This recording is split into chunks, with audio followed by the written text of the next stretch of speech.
Hi everybody, welcome to my channel Avani Sampath. Hold me close till I get up.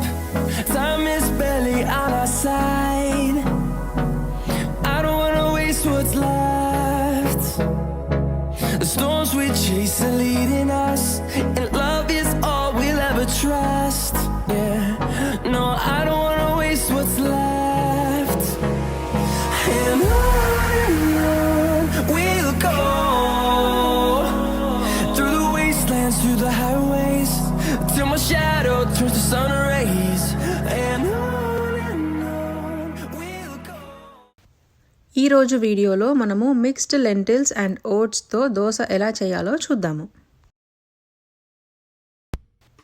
దీనికోసం అయితే నేను 1 cup పెసలు, 1/2 cup మినపప్పు, 1/2 cup కందిపప్పు, 1/2 కప్పు శనగపప్పు, 1/2 కప్పు మైసూర్ పప్పు, 1 కప్పు ఓట్స్, ఇవన్నిటిని మనము మంచిగా వాష్ చేసుకోవాలి 2 సార్లు.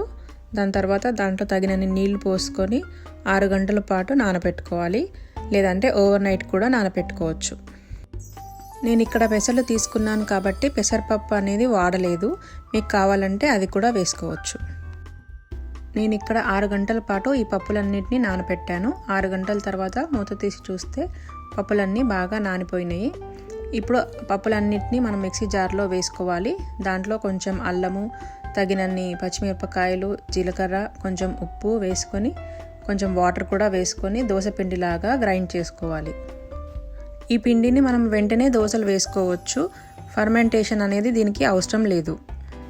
ఇప్పుడు స్టవ్ మీద దోశ పెనం పెట్టుకొని దోశ పెనం కాస్త వేడెక్కిన తర్వాత కొంచెం ఆయిల్ స్ప్రే చేసి ఆయిల్ అంతా స్ప్రెడ్ చేసుకోవాలి. ఇప్పుడు మనం ఆల్రెడీ గ్రైండ్ చేసి పెట్టుకున్న పిండితో దోశలు వేసుకుంటే మన oats and lentils dosa ready అయిపోతుంది.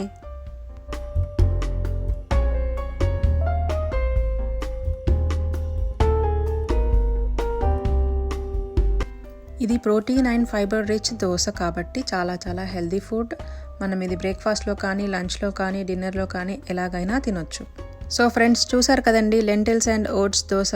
మీకు నచ్చిందని అనుకుంటున్నాను. మీకు కనుక నా వీడియో నచ్చినట్టయితే ప్లీజ్ లైక్ చేయండి, షేర్ చేయండి, నా ఛానల్కి సబ్స్క్రైబ్ చేసుకోండి.